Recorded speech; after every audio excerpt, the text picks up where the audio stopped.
don't know. Good evening, friends. Welcome to the Welcome to the Saturday evening webinar of CSI Delhi branch. We have a great pleasure in inviting you to the first webinar of the Intervention Cardiology webinar series. And today we have the pleasure of having Professor P.K. Goel. He'll be speaking on the art of coronary angiography, performance, and intervention. We have the chairpersons here joining us, Professor Harshvardhan, who is professor and head of the department in the Mahatma Gandhi Medical College. We have Dr. Vinod Sharma, who is CEO There is and head some of the cardiology. disturbance at the back. There is some sound disturbance.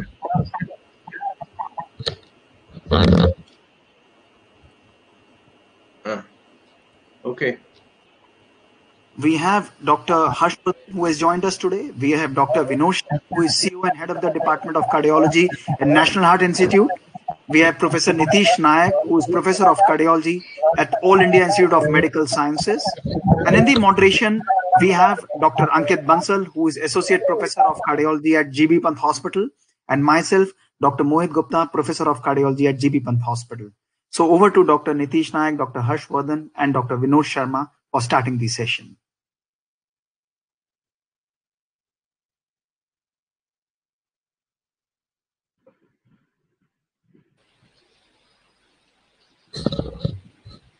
Dr. Harshvardhan, you need to unmute yourself, sir.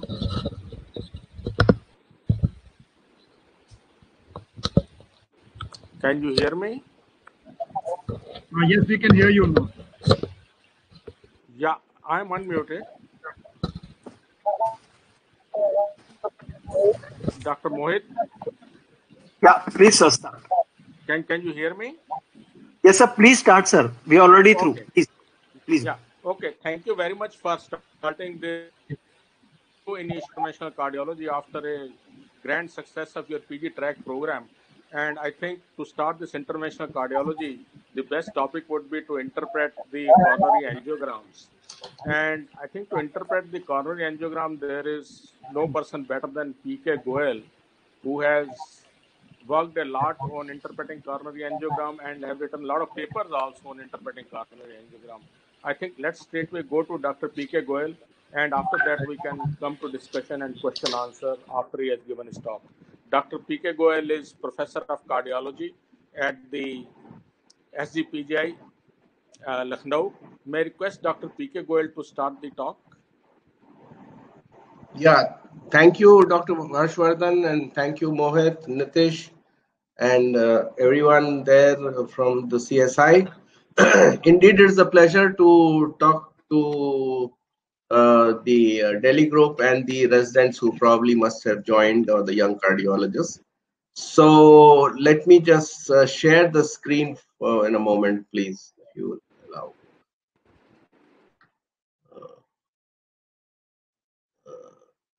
Just a sec.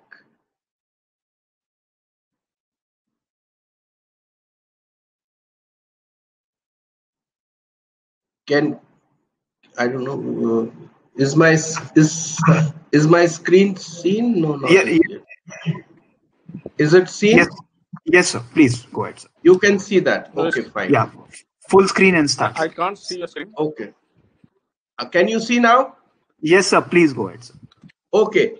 So what I am going to talk is actually this is a topic which is very close to my heart. I keep speaking on it, so you will forgive me if I get ashtrays or out of track, because I can speak for hours together on this. Actually, the art of performing and interpreting a coronary angiogram, I have made it art because it is a science, but I think doing a good angiogram and its interpretation has a lot of features which are arts. And this is something which is very basic, but maybe we lose that as we become more and more senior. So I would think this is everything that an interventionist must know and could help every interventionist at some stage or the other. You see, performing a good angiogram and its right interpretation forms the basis of a good coronary intervention. This is, I very strongly believe, and at every forum and every case that I do, I can tell you is the angiographic interpretation. It gives me a long way to go. It is an art which is often taken for granted. If I want to teach angiogram to a cardiologist who's already trained, he'll say, why do you want to teach me angiogram? Yeah? And even the residents, they want to be taught more of angioplasty. The angiogram everyone knows. So this is the parody. So an art which is often taken for granted and not uncommonly, I can tell you, is lacking in good number of interventions. A few basic angiographic principles, I will talk of that just to complete things. Know the anatomy and outlines of the heart chamber, because the coronaries will run along the outlines, like something will run in the anterior interventricular groove, something will run the posterior interventricular groove, something will run along the AV valves. We know all that. But when we are seeing the coronaries, so see the heart behind it like that, and then you will probably understand it better. Coronaries envelop the heart in 3 dimensions, but are visualized in 2D on a flat plate.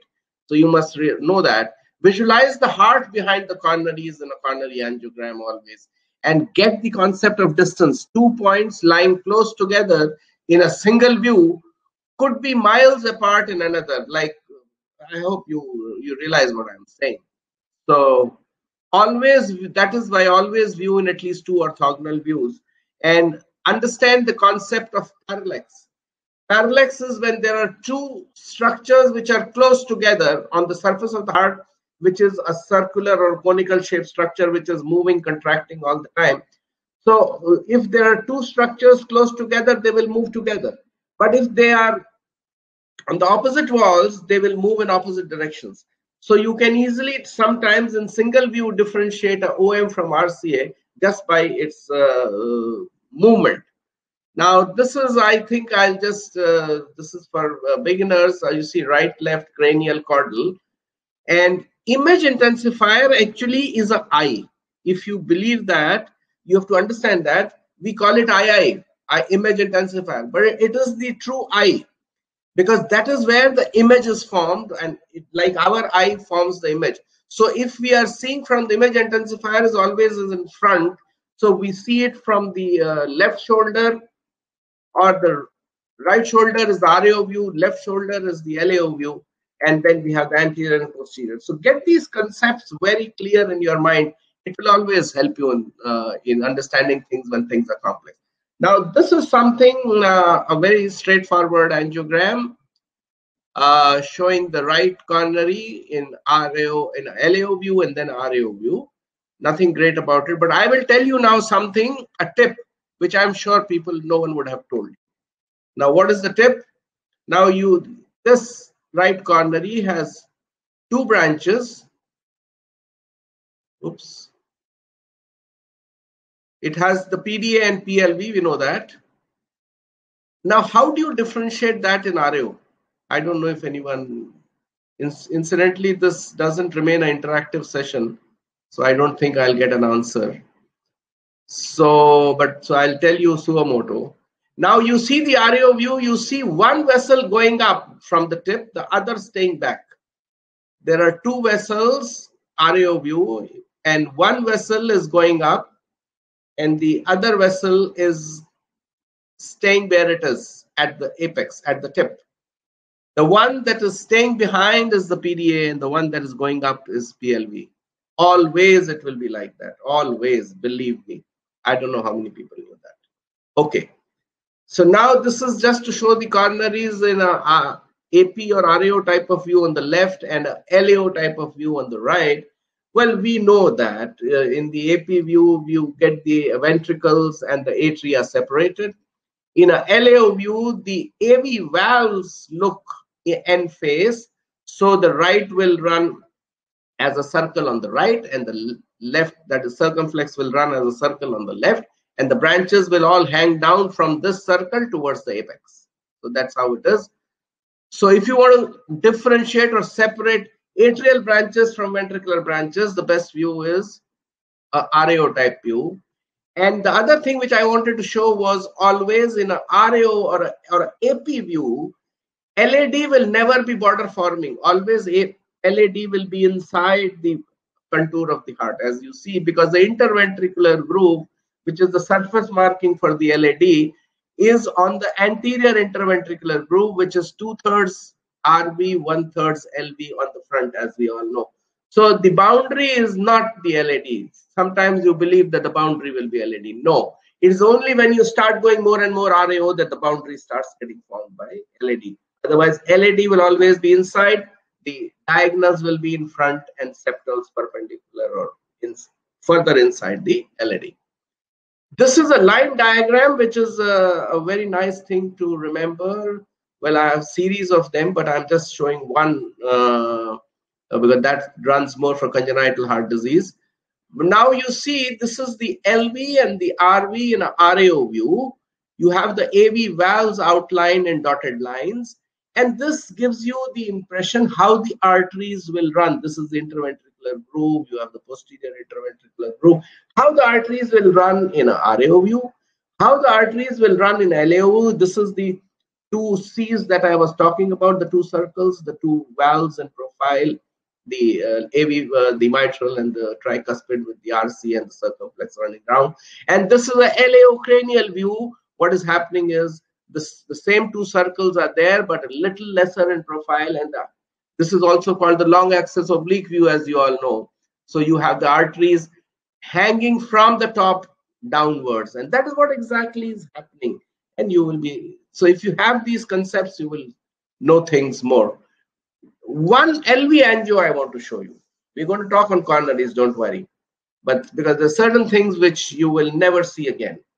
Now this is a LV angiogram on the left. This is another LV angiogram on the right. I wonder what is the difference between the two. I don't know how many people made out what's the difference. I will show you the difference. So this is the systolic frame of the one on the left, and this is the diastolic frame of the same one. This is the systolic frame of the one on the right, and this is the diastolic frame of the same one. The difference is here, as you see, the LV outflow tract will always overlap the inflow, as we know, because the way the heart structure is. So when in diastole, the ventricle is filling, the AV valves are open, so non-opaque blood is coming into the ventricle. You still see some contrast here in the LV outflow. And you have a line here. I don't know whether you can see this line. There is a straight line at the AV valve level. But here that line is not there at all in the diastolic frame. This is the atrioventricular septum.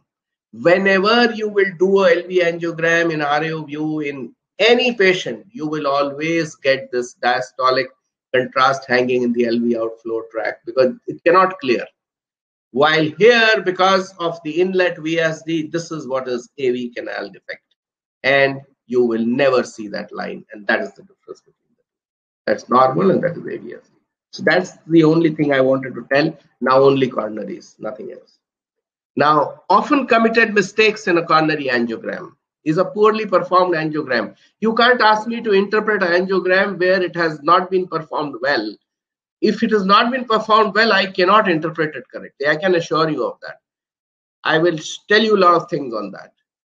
Injection done during partially hooked coronary ostia, and these are all not uncommon, I can tell you, especially from smaller centers when you get angiograms from the periphery, from where people are doing about 50 angiograms a year, 50 angioplasties a year, about whatever, some smaller numbers. Injection done during partially hooked coronary ostia, arteries either showing layering of contrast or remain unfilled altogether. You will always underestimate, overestimate stenosis. You cannot make out things. Inadequate number of shoots taken. Several people I have seen angiograms done, 3 shots for RCA, for left coronary, 1 RAO, 1 RAO caudal, 1 RAO cranial, and something for the RCA. There is no orthogonal view. There is no LAO view. You always need 2 orthogonal views, I told you. And so very limited views and, well, selected views, I don't know how. Blocked contralateral vessels. They have not been shown in the field of view from the contralateral vessels because this may be the only opportunity to see these vessels. Now, supposing I am doing, there's a case with blocked LAD. I want to see his LAD in the left injection. It will not be seen because it is blocked. So how do I see it? From the right. So, but from the right, I will see only if I pan towards the left. If I don't pan towards the left during the right injection, and that too during later part of the injection, then only that distal LED will be seen, and I will be able to assess what to do for this case. Otherwise, I will never see it. Injection and viewing has to last long enough so as to give time for the contralateral vessel to fill. If it doesn't last that long and you just give a boom, shoot out, you will never see that vessel. It will never fill, and you will say LED not seen, over. That's not done. Every vessel will be seen, I can assure you. Invariably, you will remain blind on the LV side, and this is good. Consultants I am talking about, they will never do LV. I understand that there are reasons. Well, contrast load increases, whatever happens, blah blah. But the fact is, you remain blind towards LV, and then you say you have the echo, no problem. So the echo guy tells you the ejection fraction is 40%. Today he says 40. The same echo done tomorrow is set 30, and the day after is set 45. There's a big difference between 30 and 45. So, and you can't replay it unless you record it. All echoes are not recorded, and you don't have it at the time you are seeing the angiogram. Now, LV is a must, at least for people who have had MIs, so that you can see the LV right then in front of the arteries, because LV is to coronaries as brain is to human body. So you have to have the LV. Without a concept of LV, what is the LV? I can't make decisions on coronaries. So that's wrong. So, and believing on that second hand of, because everywhere there are very few centers where there might be committed cardiologists who are only doing echo, beautiful echo, and really good work done. Otherwise, echo is you put a transducer and you get a rough eyeballing ejection fraction. The story ends there. You don't know what's happening. The other thing, angiogram is a dynamic picture and needs to be understood as a collection of frames in one shoot, rather than a single snapshot picture or a photograph. Understand this, what I'm saying. Hence, nearly there are 300 to 400 frames to be interpreted by your brain computer. Your brain computer will do it very fast, but you must tell your brain computer that I have these 300 frames in these 8 shots. Because if each shot lasts for about 40 frames, 12.5 frames per second, and the shot lasts for 3.5 or 4 seconds, the injection, you will get about 40 frames. So these 40 frames make about 320 frames total. So unless you tell your brain, please analyze 320 frames and then give me the answer. Because every frame I tell you, the filling and analysis things are different. Analysis or interpretation of lesions similarly along the length of coronary vessel is to be done in a fashion similar to inching of a murmur. You have learned the inching of a murmur very nicely, because the teachers tell you, you have to inch it every millimeter. Then you will know whether there's a tricuspid murmur or mitral murmur or murmur from the base, from where it started, where it's going. So similarly on a coronary angiogram, you have to inch every millimeter of the length of the vessel. Maybe there is some napkin lesion which you are missing. Maybe there is a very short segment of moderate disease or a very long segment of moderate disease which your eye is overlooking because it is seeing one discrete stenosis somewhere, because that is what is the oculostenotic reflex. So all these things will not happen if you will ask your brain computer, please see it inch by inch or millimeter by millimeter. So this is what it is. The technique of angiography in every cine run have an initial dry fluoroscopic part. Never people do it. Generally, I am saying what it is going to show you. You will see calcium only in the dry part. You will not see it after the injection has happened. You will see hanging contrast of thrombus only in the dry part, not after it has happened. So always have a dry run and then use the term inject, so that then your assistant will inject. This is what you should teach to your assistants. Contrast flow rate to be commensurate with the normal flow rate in that chamber and the or the capacity of the chamber or the vessel concerned. This is a general principle because you somehow need to transiently fill the entire chamber or the entire coronary tree that you want to see with contrast. So you must give enough volume which will, one, fill the entire system, and it should be fast enough that it can opacify the whole chamber very reasonably. Say there is the concept of blue ink and red ink as is taught in congenital heart disease. If I keep injecting 1 millimeter of contrast, a tiny ml every minute, it will keep entering and passing off, entering and passing off. It will never ever opacify the full artery. So that is why you have to fill it and follow the dye as you inject, even in a coronary angiogram. Certainly on a congenital heart disease, but even in a angiogram, that is where your inching will also happen, right? See it as it goes into the left main ostium, into the bifurcation, into the proximal LAD, mid LAD, and you will know what is happening in the entire artery. Now, steps in coronary interpretation. So that was about performing. Interpretation, first thing, you need to identify the anatomy. Because no two coronary anatomies are same, I can tell you that. Everyone knows it.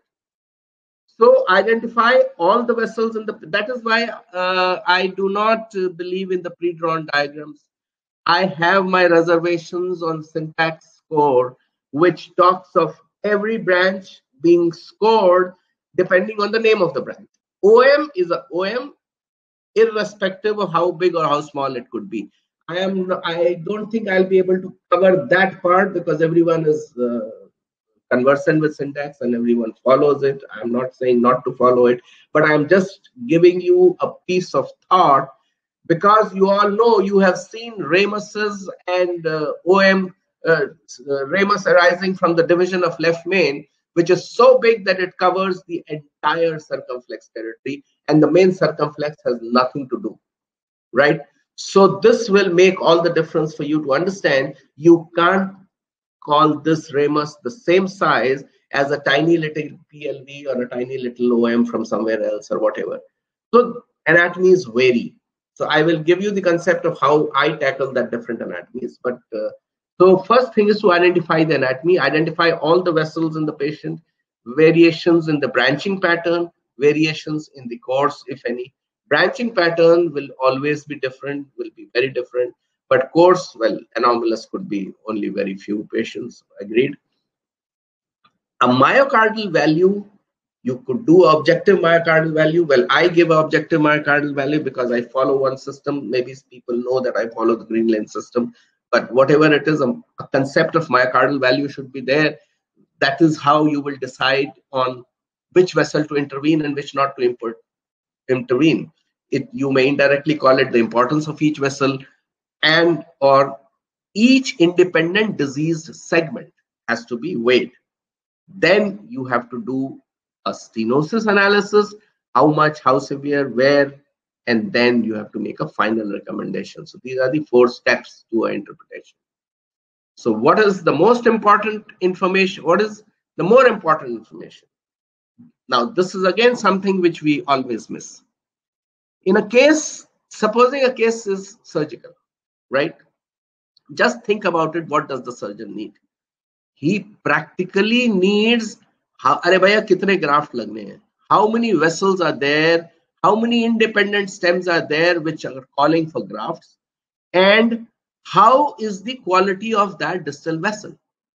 And quality of distal vessel, there is no area to comment on it, and I am yet to see an angiographic report where anyone has commented on the quality of distal vessel. No pre-drawn diagrams have an area of quality of distal vessel to be commented upon. And number of vessels or branches independently disease, well, we say 1, 2, 3 vessel disease, LAD, circumflex RCA or something, but each independent stem has to be accounted for, and that is how you can aim towards complete revascularization. There is a lot of issues on that. Now, and then the details on the number and types of stenosis actually is not crucial at all to the surgeon. As long as you You can tell him, boss, this is a very severe disease in the LAD or a critical disease. You can say it's critical, it is severe, it is moderate, no problem.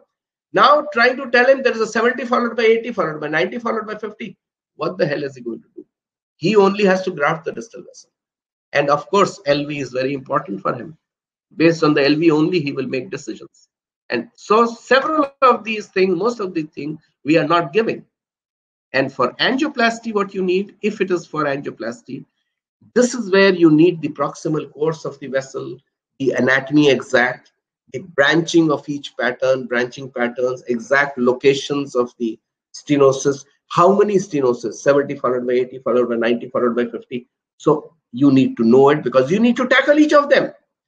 And of course, it is good to know the distal vessel, even in patients with angioplasty, because unless there is a good distal vessel, you will not get the runoff, and LV is equally important. So I am trying to highlight these things for you to understand. We falter how much. Everyone is in different center, I am sure, and he must agree with me that we hardly comment on quality of vessel. We hardly comment on the independently diseased segments. We only talk of vessels as described by the American College of Cardiology. We hardly do the LV. So these are things which are important. Pitfalls in a coronary reporting. That was the things needed. Now, the pitfalls that are there. Each individual coronary anatomy, as I told you, is somewhat different. Pre-drawn diagrams cannot accommodate for this difference. Freehand diagrams do not have the reproducibility and teaching ability. Several places you have free-drawn diagrams, they try to draw individually and give you. But then they don't have the reproducibility and teachability. You may get led away in one direction. Most reporting systems do not have importance laid to the size of the vessel. That is the myocardial value of that vessel. Size is not by the diameter. Size is by what big area of the heart that vessel is supplying, which is the most crucial factor in any decision making. And if you start doing this, a lot of your patients which you otherwise would send for surgery could convert into angioplasty, I can tell you that. Because you are saying triple vessel, because as I told you, there's a big ramus, if that is normal, and a tiny little circumflex with no branch is having 100% stenosis, why the hell should I send him to surgery? You tell me that. Okay. They go more by the name of the vessel, independent of its size, which though usually correct within extremes, may not always be true. So ideal interpretive requirements is identify all independent stems with significant lesions rather than trying to count 1 to 3 vessels. Disease, branching pattern, course and sizes of each stem to be known, especially if the case is for PCI. Myocardial value or importance of each to be understood and expressed. Stenosis analysis to be done. Then a score to be calculated and final recommendation. So this is the Green Lane paper. This is one of the ways that we do. I think this is one of the important or only published ways of reporting on angiograms. So the Green Lane system, and on that, well, I wrote a paper in 1997 in the Indian Heart Journal based in the interventional era, because that system was made in the non-interventional era. So maybe there are certain things which were more important, so we modified it slightly. We don't have time to go into the details of that, but I will just tell you basically what it is. The coronary diagram is, again, as I told you, remember the heart behind the coronaries. So this is the basic base of the diagram, and this is what? This is the heart. This A stands for apex, and this is the circumference, the LV, the ring of the mitral valve, and on right side is the ring of the tricuspid valve, and this is the interventricular septum, the anterior, and then posterior behind. And once we know this, we can always put the arteries in their respective place. And once we put the arteries, we can, there it is, the arteries come in their respective place, the LAD in the interventricular septum, so 2 diagonals here, depending on exactly how the anatomy was. So that this OM was average size. Now, RCA is called PDA, dominant, non-dominant based on PDA, but there could be RCA which is only PDA, that is also RCA dominant. And this RCA with all PLVs and everything is also RCA dominant. But there is a difference, because if it were only PD, then this would have been much bigger, the OM, and then the circumflex is more important in weightage.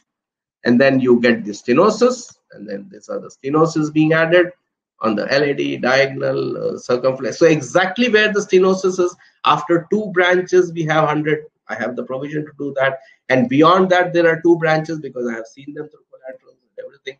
So all provisions are there, and it will never take you haywire because it will stop you. If you made the circumflex really big, it will not let you get the RCA big. And that is what happens in real life. If circumflex is big, RCA has to be small. So our weightage for RCA has to come down. Off late, we are working on a computerized system for this, what I'm talking about. And maybe I'll be able to provide that, which will be, and get a score which will be similar to syntax. So I believe that there are limitations and fallacies in syntax. I have explained to some extent. I will not go into the details of that. We published that also some time back. And if someone wants, he can read this paper and understand things for himself better. Then comes the standard coronary angiographic views. Well, as I told you, doing 3 views and all RAOs, I don't think that's right, but that's a different matter. But now this is something which I would say, if for the beginners or the learners, if you want, you can take a snapshot picture of this, and this, because I don't think you can remember this or mug it up right now, because this is exactly what it is, and you should do these views. First, always hook the left coronary in a LAO view. Why? Because LAO view separates the left sinus from the right sinus. So you know you are going in the left sinus. Several people in the olden days had been taught with the Judkins catheter. Today we are doing radial procedures. Judkins catheters, it gets into the left coronary on its own. So AP view, they used to just put the catheter, used to get in. But no, now we want to hook it actively and not hook it very deep, not hook it less deep. So always in LAO. And the first view that I always advocate is LAO cranial, and the reason is left main ostium. I'll show you example that why this is so. Left main ostium is best seen only in LAO cranial view. That is what it is. Believe me for my word right now, and you will have enough time to prove the same. So LAO cranial view is the best view for that, I tell you. And so the first thing you want to know is how's the left main, and especially the ostium gets missed. In RAO view, ostium is always end on and you will never see it. And then there are series of views. RAO view shows you the general overview of the system with the left main and LAD circumflex division. RAO caudal shows it similarly. AP caudal shows the proximal circumflex, proximal LAD very nicely. LAO straight view, best for circumflex, shows the circumflex beautifully, and I would advocate interpreting circumflex stenosis only in a straight LAO view. And a lateral view, this lateral is 90 degrees lateral, 10 degrees cranial. It is very good for mid and distal LAD. Lesions in mid and distal LAD sometimes are not even seen in a RAO cranial view, and they are seen sometimes only in a lateral view. And RAO cranial view, of course, is for the entire length of LAD, except the origin or the division between LAD and circumflex, which will always be overlapped. So will it be in LAO cranial view. And then you have some optional views, especially if it is a horizontal heart. Some people have a horizontal heart. Usually the heart is a vertical heart. If you have really obese guy with a horizontal heart or the heart apex going up, that is a patient where a so-called spider view might work, or a LAO caudal view or a AP caudal view for division of left main bifurcation. It will show it better, and that's it. The coronary RCA, I think we know this LAO, RAO is the standard views, and then we can do some optional views for the crux, the LAO cranial. Steep RAO cranial is good for distal ramification of the RCA vessels, especially distal PLV, distal PDA sometimes. And then to differentiate PDA, PLV, I showed you the example angio, that if you remember that PDA is going to stay back and PLV is going to move up at the apex when the heart contracts. Okay, so these are line diagrams showing the pictures. This is how the standard LAO would look, and this is how it cleans up the crux.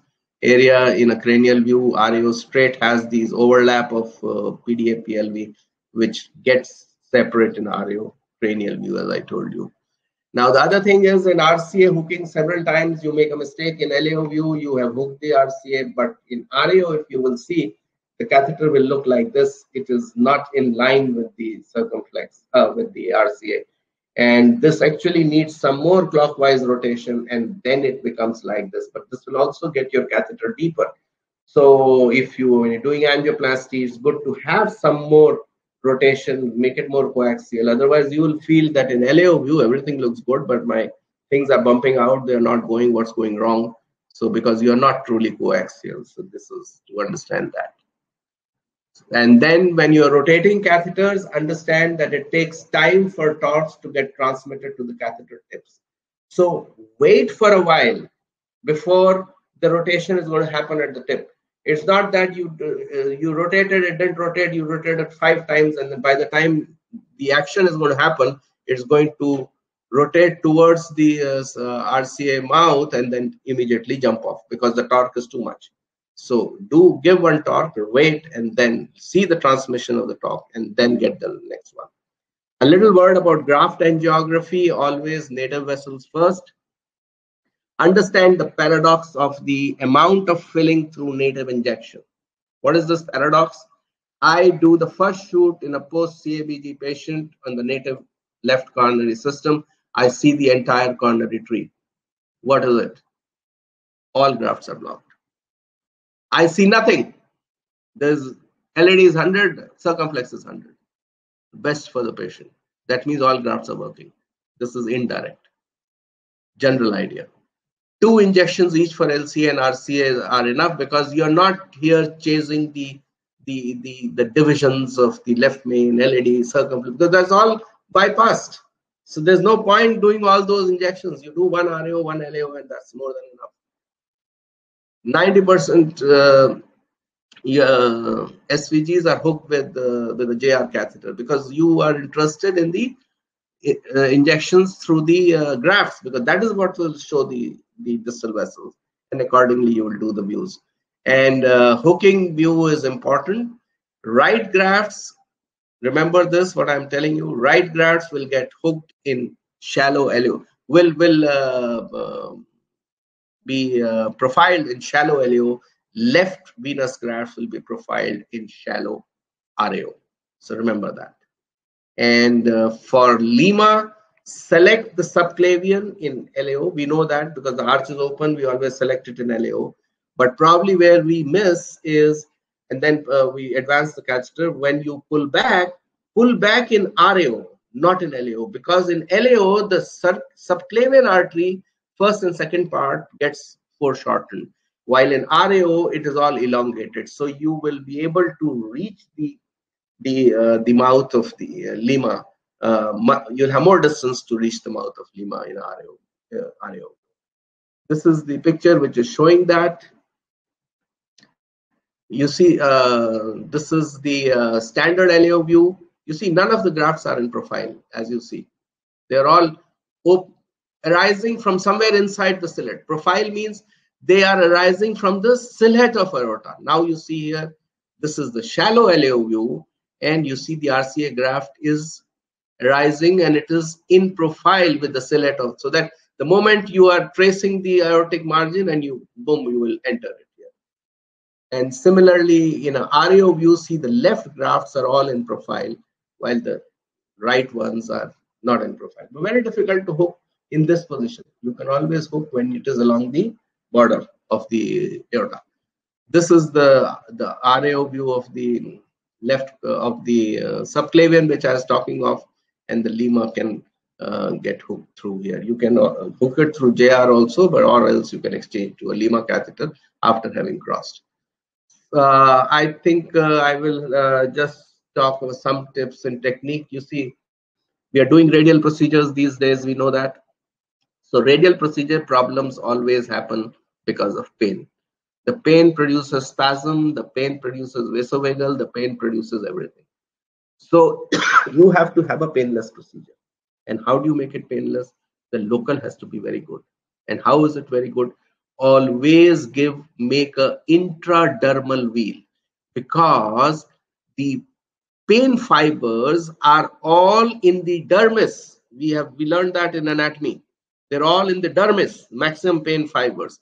So unless you give an intradermal wheel where you get the blood and the injection is intradermal, you will not get that anesthesia.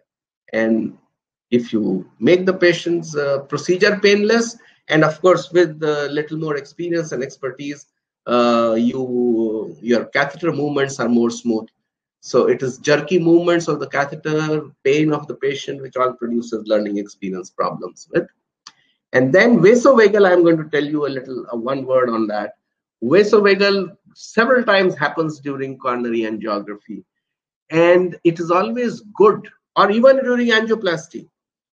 I think at least 10 to 20% patients at some stage will have a vasovagal that you are doing. And at the first fall of heart rate, suspect that it is going to happen before it truly happens. That's what I do. I give atropine. I started the case with a heart rate of 78, and there is some problem. Patient is not feeling very well, good, and the heart rate is 62. I know he's having a vasovagal. Handling catheter damping, as I told you, rotation is in the right direction is more important than pullback. Say for the right coronary, if clockwise rotation got it more coaxial, anti-clock rotation will make it less coaxial, or will make it get it out of the mouth of the coronary. So if you pull it back, then it will bump out immediately. So always handle it by rotation, and rotation in the direction opposite to what hooks the artery. Like LAD is always hooked with the anti-clock and advance. So if you want to undo that, you will do clock and pull. RCA circumflex is hooked more by clock and pull. So maybe a little anti-clock and advance will get you out of the circumflex, and then you will not get damping. And the other thing is, always allow natural bleed back to occur from these arterioles. They are positive pressure systems. There's big pressure inside. So the moment you take out the wire, there has to be back bleed. If there's no back bleed, you don't need syringe to suck and then get things. That means there is a problem. So always allow natural bleed back rather than active suction. Now, some important differentiations, LAD from diagonal in RAO view. Now, this is where the concept of parallax is going to come, which I talked initially. A blocked diagonal or OM, they are both running parallel to each other. They're similar type of vessels. For me, they make no difference. It's just a name. They're very close. As in my diagram, you saw the diagonal territory ends and the OM territory starts. So if a big diagonal, it will run into OM territory. A big OM could run into diagonal territory. So this has to be differentiated from a RCA, which is on the opposite side. A PDA from PLV in RAO. That I showed you the example. So look in an orthogonal view. Well, that is the ideal, but you can also use parallax and make out whether these two arteries are in the same plane, so same close together or away. Now, this is a picture which shows that. Now, you are seeing a artery filling through collaterals during later part of the injection in the left. What is it?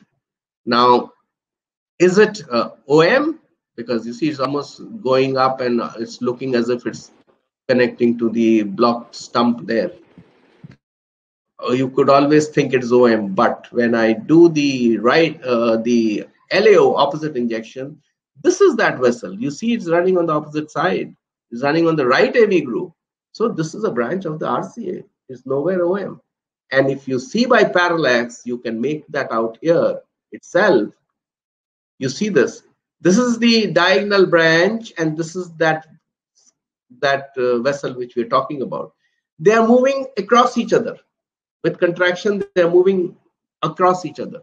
So they are not close together. They are miles away. You can make out in the single plane also, but this orthogonal helps you. The story of missing vessels. Well, you have 100% blocked vessels, as I told you a little in the introduction about it, but they are invariably seen through collateral filling. And I can assure you, when a vessel is blocked, it will always be able to see it. Several times in acute occlusions also, you will be able to see it. But yes, acute occlusions, there could be a position where distal vessel is not seen at all. But if you don't see the distal vessel, then either it is an acute occlusion or it is an anomalous vessel origin, that is, it is arising from somewhere else and you have not hooked it there. Or it is, maybe it's something like very close, it is arising, it's not truly anomalous vessel, it's not anomalous, means arising from the right side in the left system, but maybe it is double orifice left main or something like that, that is very close together, but you are just missing it. So these are the ways, because trying to several times I see CTOs LED blocked and the interpreter has said distal LED not there because LED is blocked. No, it will never happen if it's a CTO. You will invariably see it unless it is a dead scarred territory, which is very, very uncommon. Okay, so more often than not, where lies the catch is that you miss blocked or anomalous vessels, because the primary key working at the back of the cardiologist's mind is the vessel by name and not by myocardial territory. You see, when you work on a system like the diagram that I was telling you, you will see that maybe a one OM came, which is patent, which is very small, and the RC is also not as big to cover the entire OM territory. So I'm sure there must be something missing. If you apply that logic, then by looking for a void in the myocardial territory supply, and the diagram that I've been doing it for 35 years now. Well, not a single case has not gone with the diagram. Well, this is just a question of consistency. Well, I'm doing it. Doesn't mean everyone has to do it, but at least understand that concept. And keep a clear count of number and an assessment of the anatomical size of the branches supplying each area. And then you will be able to assess that, yes, something is missing. Now, a few publications from Old Green Lane, which are very important teaching publications. You're always confused about anomalous coarse vessels. So one of the best papers I can tell you, you can note it down. If 1985, anomalous origin of left main from right coronary. How do you define the course? Now, this is how it is. Now you see this picture, how beautifully Dr. Brandt has drawn this. You see the circle here in RAO view, the artery has been drawn. And this circle, what does it tell you? When I see in RAO view, I see inside the artery. So it is end face, the mouth. That is why I don't profile it in the left main ostium in RAO view or RAO caudal view, right? And so these are normal ones. So if it is arising from the opposite sinus, that is the left is arising from the right, it has to finally go to the left because it has to supply on the left. So there are basically 4 ways that it can go. One is behind the aorta, one is in between the 2 arteries, then front of the RV outflow, as we all know, and last is from the right, dips down, goes towards the septum, gives a septal branch, and then finally enters the anterior intervention. So this all you will understand if you have the concept of the heart behind the coronaries. And then I think I will not talk too much on this, but there are standard, this is very standard and you can understand that, take a picture of this or read the publication. The RVOD free wall course will always produce and always see in 2 views. Then only you will know that this course is caudal or cranial, anterior or posterior. You only have to know that much. So anterior cranial course is RV outflow. Anterior caudal course is septal. Posterior cranial course is interarterial, and a retroaortic course, which is behind the aorta, is always caudal and posterior. Invariably, when I ask people, the young guys, what is the course? In between the 2 arteries, because they always feel that from one side, that is the only way. No, there are 4 ways. Remember that. I will skip this. This is the congenital heart and the coronaries. I think it will take some more time, so I'll just skip that. This is another technique. The double in this is my technique. double inversion technique for coronary angiography viewing in dextrocardia. I published this in 2005 in the CCI. So I tell you, this is a very useful technique. What happens is when you have dextrocardia, if it is a normal congenital heart disease, dextrocardia, no problem, you're not chasing the coronaries. But there could be people with dextrocardia who develop coronary disease, coronary artery disease. Now there you could also get occlusions, you could get a lot of other things. So in that, there you have to, the type of pictures that you get is like this. You see this is a left coronary injection, this is a left coronary injection in one of the standard views, LAO-cranial. Now this is how the LAO-cranial looks, and it should look. This is a RAO caudal. Now this is how I expect. This is the LAD and the RCA here and some septal collaterals. This is the LAD in front, circumflex behind. That's how I want to look and interpret, but here I can't even make out which vessel is which. So how to make it normal? And that is the double inversion technique. There are two parts to it. One is you make a horizontal sweep reverse. There's a button in every cath lab of a horizontal sweep reverse. So you do that, then do a degree to degree reversal in the RAO and LAO angulations, keeping the craniocaudal same. If you want to see LAO cranial type of a picture, if it is LAO 50, cranial 20, make it RAO 50 and cranial same 20, you will see exactly the LAO cranial picture. So that is how these pictures have been taken, and this is from the publication. Now this you see is the lateral view. That's how I expect. This is again a LAO type of view with a double inversion, and that's what I expect. This is the RCA. Okay. Well, types of lesions, I don't think this is all book knowledge. You all know that, but I don't go by that. Lesion assessment prerequisites, I think, as I told you, always avoid contrast layer frames. No.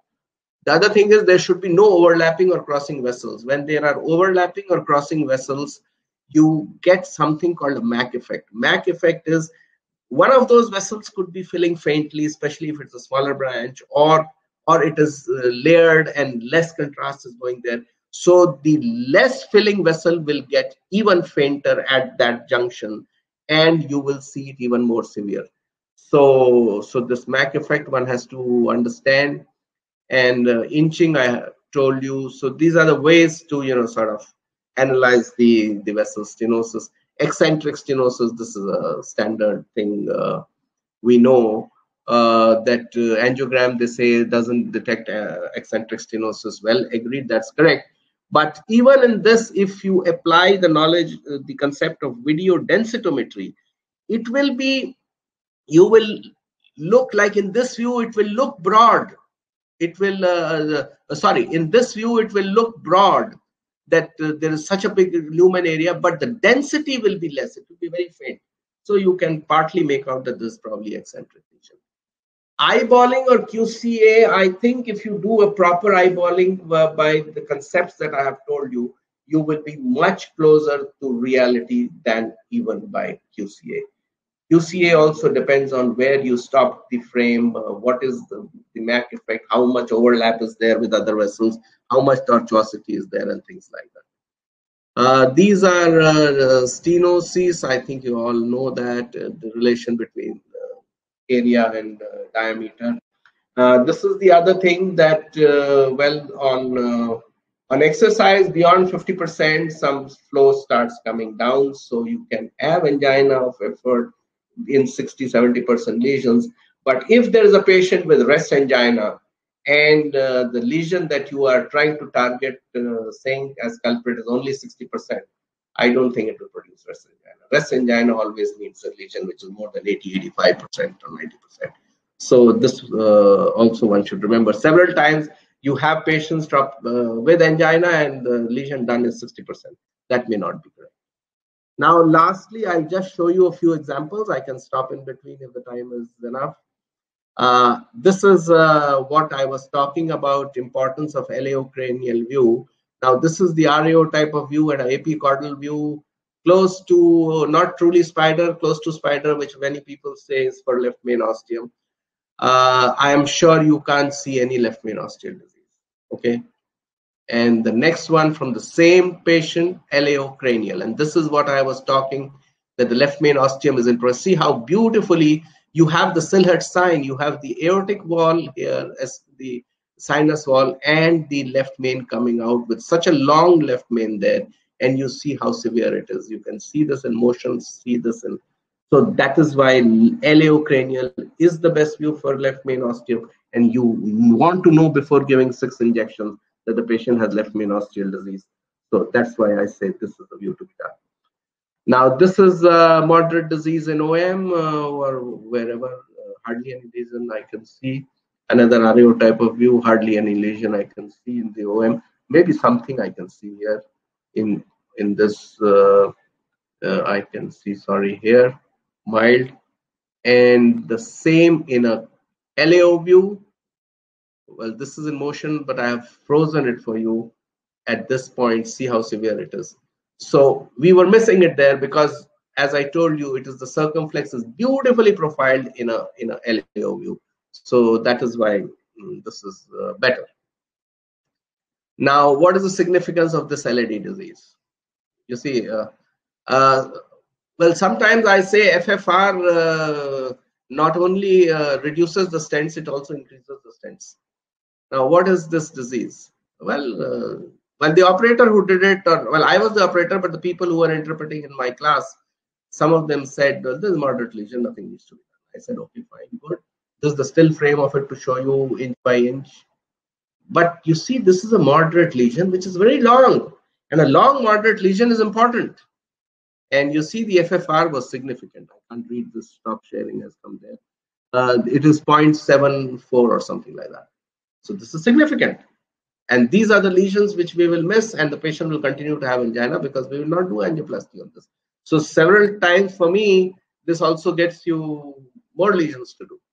Okay. Now RCA CTO 1 or 2, see the to and fro flow. Now you see this. This is the collateral filling from the left side. RCA is blocked.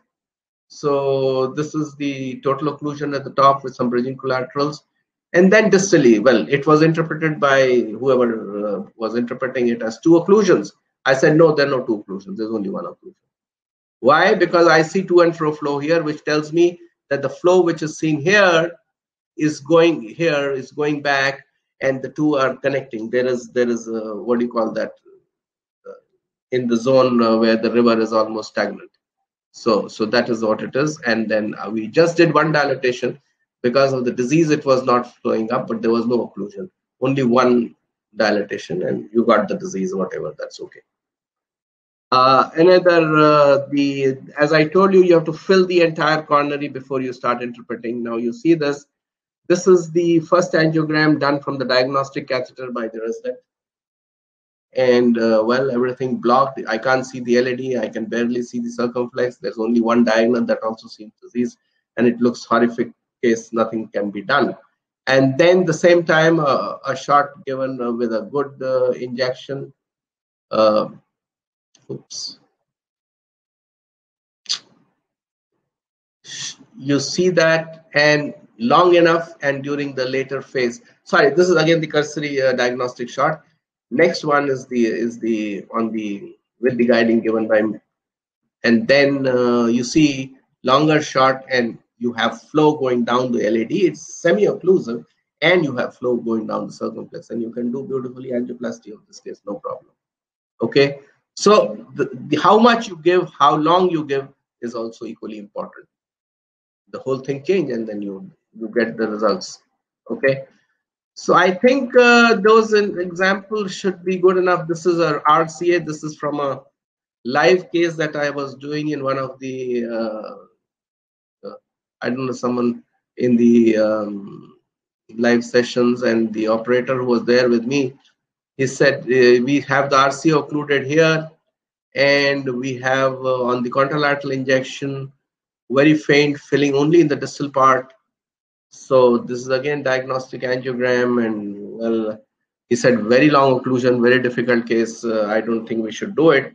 But then I had seen the angiogram from close distance. Some of these things can be seen only from close distance. I said, where is the catch? But I don't think you will be able to appreciate that in this picture.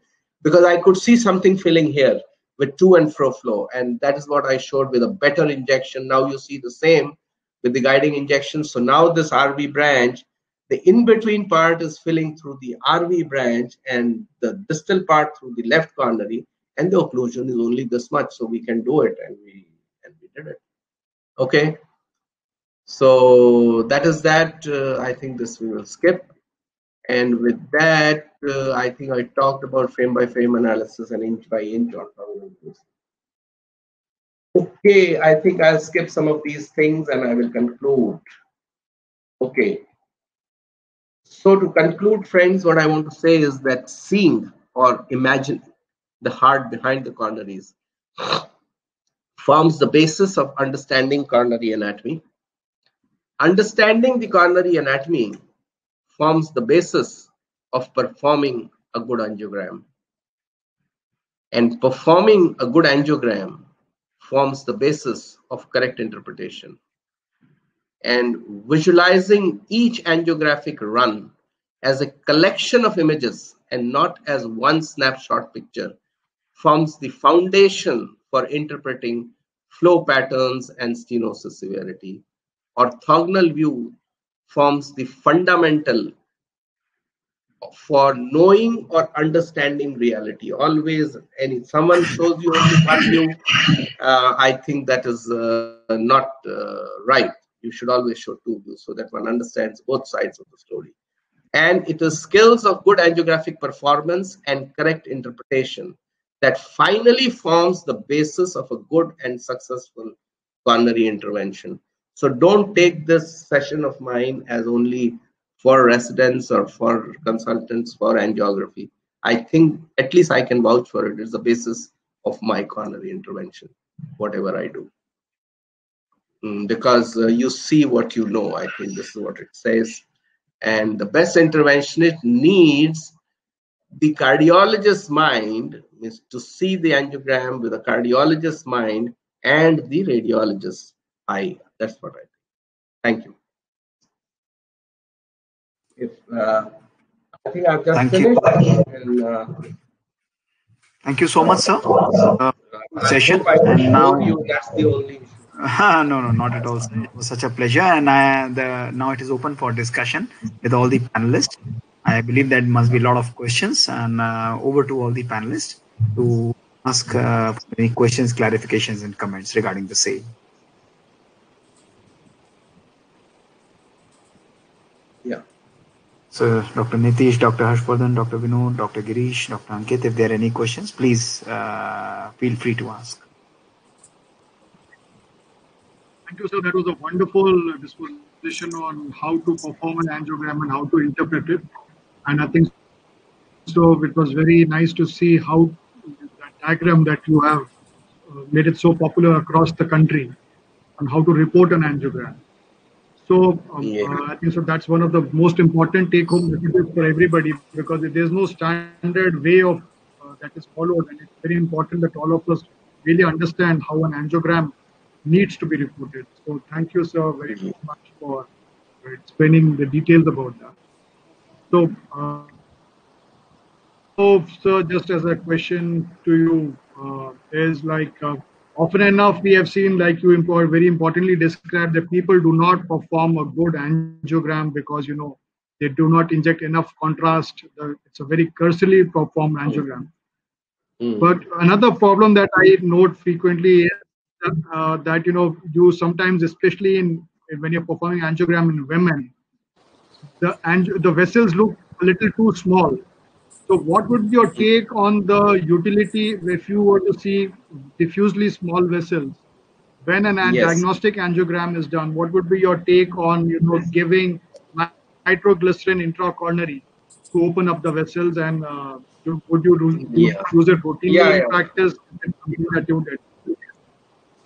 Well, I understand what you're saying, and several times the vessels look narrow because of, well, spasm could be there, so you can relieve the spasm part by nitroglycerin. But the other thing that is there is for you to assess whether this is narrow because of spasm or there is true disease all through, because as we all know, atherosclerosis is a generalized disease. So what happens is, certainly there will be some part of that angiogram where the artery would be probably normal. Even a small part, say left vein is normal, or whichever part is normal. Considering that as normal, then you have to throw a question as to what should the normal be here. Like if I see, and then assess this as a stenosis. Like it is maybe moderate disease all through. So if you have some segment which is normal, so if the left main cell is 4 mm in your impression, and the entire LAD looks 2 mm, it cannot be 2 mm. If the left main is 4, the LAD has to be at least 3.5, whatever it is in the proximal part. So you have to throw that. That's how I do. You have to throw the question as to what should the normal be, and then assess this after having taken care of the spasm part. I think that is what should be done. And one more point which I would like to add: you should, in interpreting stenosis, sometimes you should interpret it more as how much is the jar full rather than how much is the jar empty. This will take away your oculostenotic reflex, because I told you several times, if you analyze rationally, then neither you will have the oculostenotic reflex nor will you overdiagnose stenosis. Smaller stenosis in big normal vessel is always overdiagnosed. A 50% lesion also will look like 90 to you, and a moderate lesion, as I showed you in the example, which may be about 70%, may look only 20%.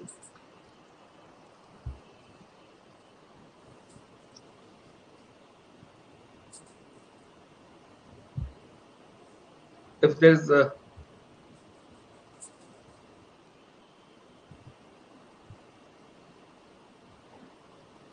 Sorry, I was muted. No, I was saying that just a comment. I think it's very important for all the people who have logged in to understand the importance of what Dr. Goyal said about panning the field when you do an angiogram, because you're never going to see blocked vessels or vessels that are not filling up unless you pan the angiogram. And I think so. It's very often forgotten, especially when there are people who have just started to doing an angiogram, of not panning enough and looking at the entire heart and injecting long enough and waiting long enough to see the levo phase before deciding an angiogram. So thank you very much for on that. yeah, What would be your yeah, take on that's a the very important. abnormal vessel?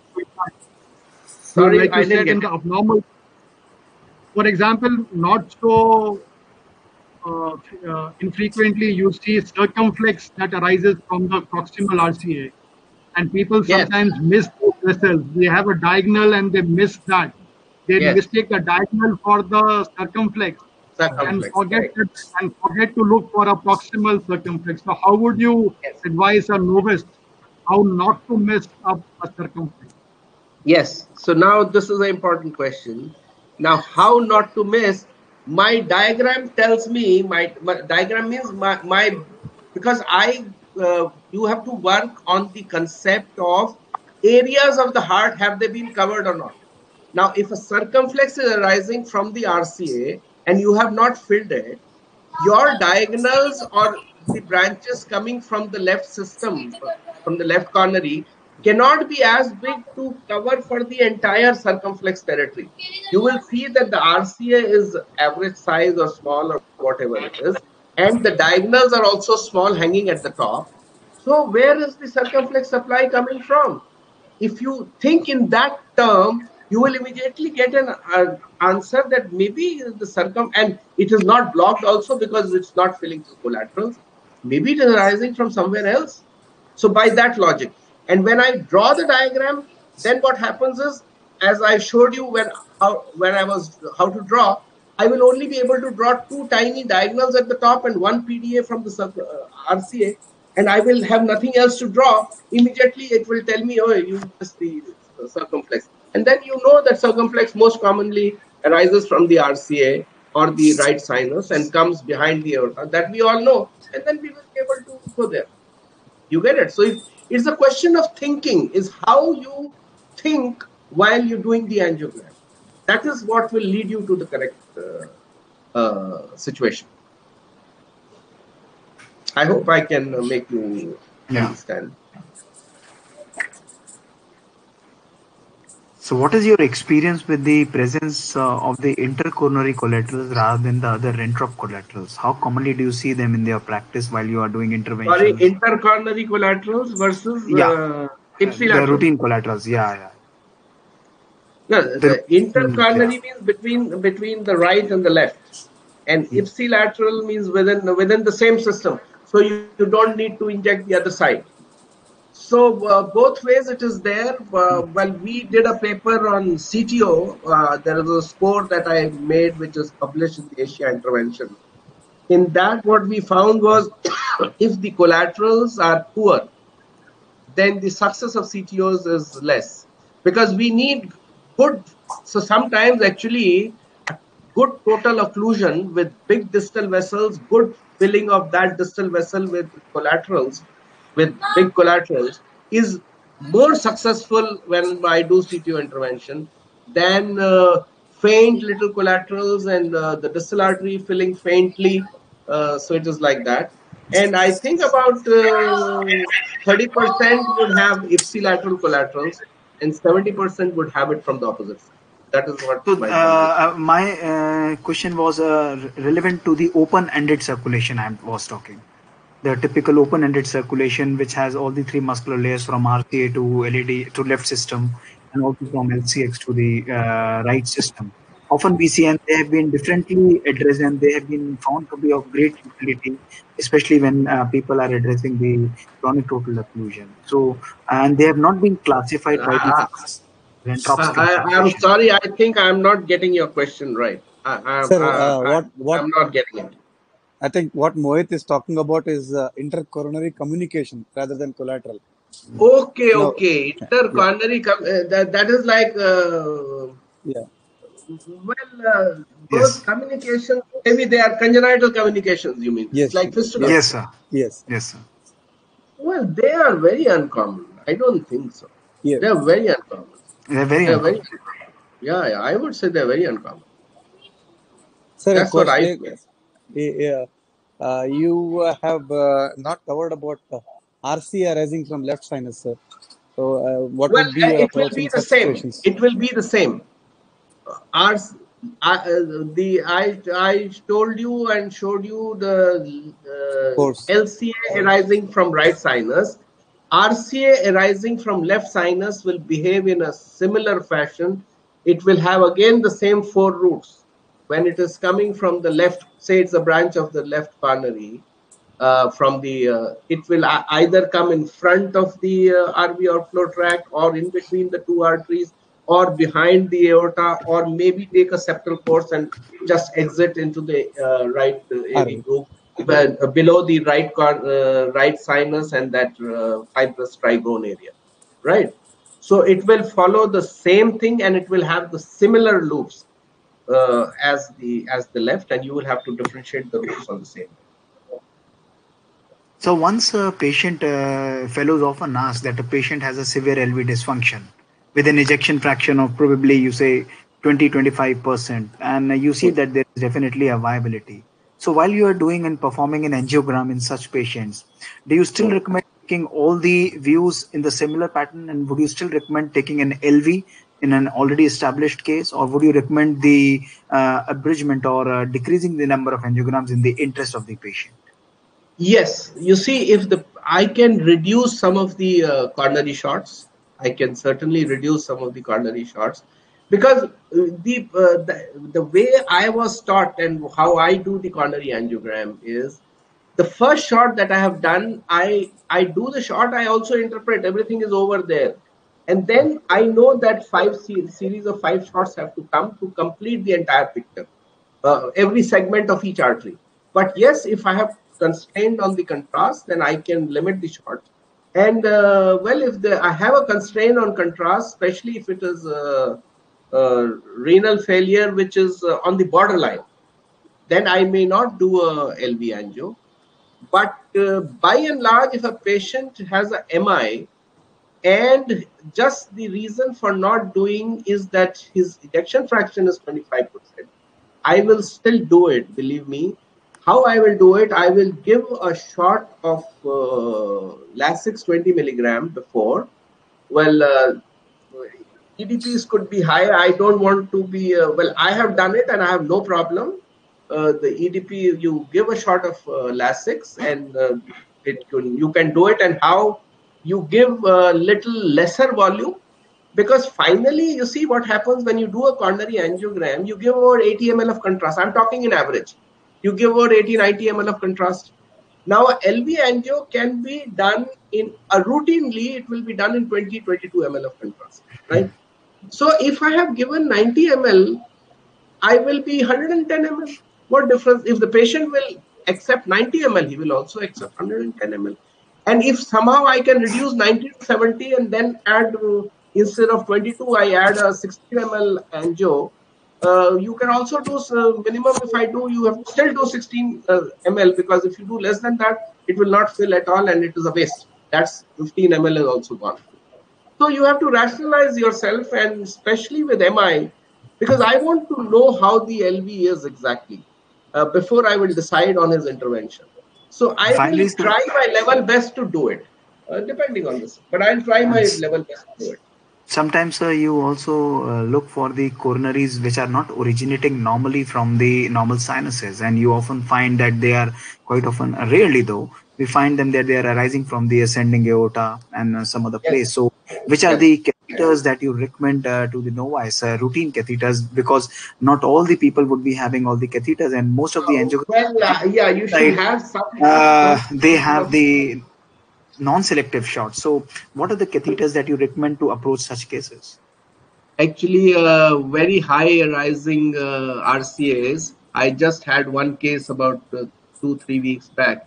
It was arising at least about 3 centimeter above the usual right.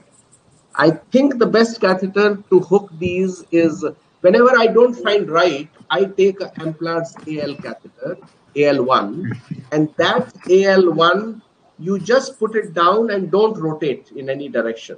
Most of these arteries, when they are rising high, they also arise slightly anterior.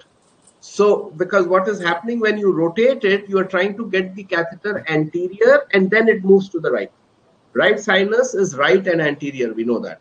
So normally when a regular catheter JR or Amplars, whenever it goes into the ascending aorta and is pointing backwards, backwards is posterior and left. So you do a clockwise rotation, so you try to bring it anterior and right. So here you will not rotate it, you will just put the catheter straight down, and most of the times Amplats is able to hook it, and that was a case, and I think beautifully it was hooked. 2 times his angio was done, and it was never hooked. It was never hooked. So I find Amplats as the best one for this. The other catheters, like the maybe if it is more on the right, like a bypass in that position, then maybe a right coronary bypass catheter, which is a straighter version of JR catheter, that could do it. But I don't have actually bypass catheters in my lab. I only And have, and most of the things are done with AL. another thing, sir, that often you see, very, this is quite common that you see the right coronary artery which is originating from the left sinus, near to Hmm. the left sinus. So, which is the general catheter, a normal Ah, jail wouldn't, okay, and okay. you really use a different way to engage this. So, what is You your see, approach in these cases? right coronary arising from the left sinus.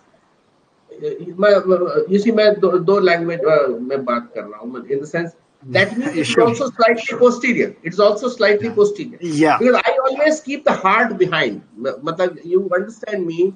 I always keep the heart behind. As I told you, my first slide was imagine the heart behind it. So, because I can see RCA is not coming from the right sinus, and so I imagine the right sinus as the right and anterior place and slightly high, and then the left sinus, left and posterior, and slightly lower.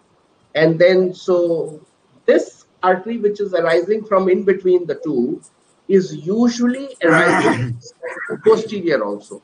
So sometimes lesser rotation will hook it instead of the full rotation. Lesser rotation will hook it, or else out of plane left catheter. When we used to do the Judkins technique, a out of plane left means you have the Judkins catheter and you make it out of plane.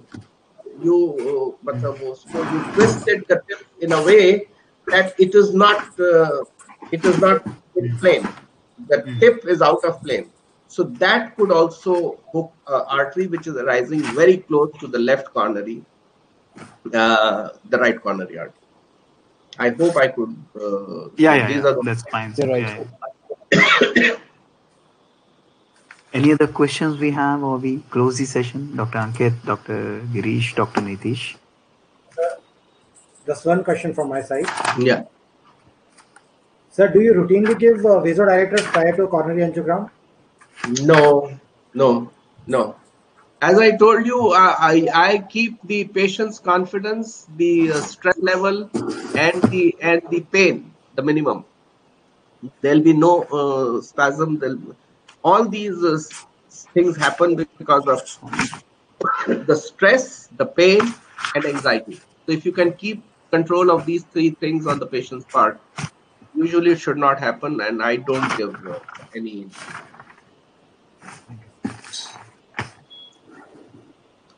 Okay, thank you so much, sir, for such a wonderful session. It's as always a pleasure hearing you so many secrets. Especially, I really loved the views of RA on LO30 that you told to engage the grafts. That was really interesting. That beautifully told. And these small tips that make sometimes. Everyone could have this small tip.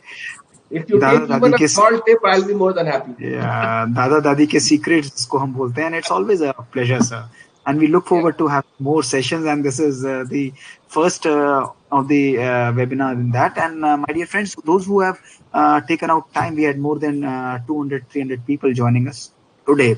And if you, in case you have missed this particular session, this will be available on the Delhi CSI official YouTube channel of PG Track Delhi CSI. And you can listen to these sessions. If you have not been able to capture the pictures that Dr. Goel was telling you, don't worry, you can easily download the whole session. You can listen. You can actually again read those articles. So you captured my entire talk. So yeah, we will do that, sir, definitely.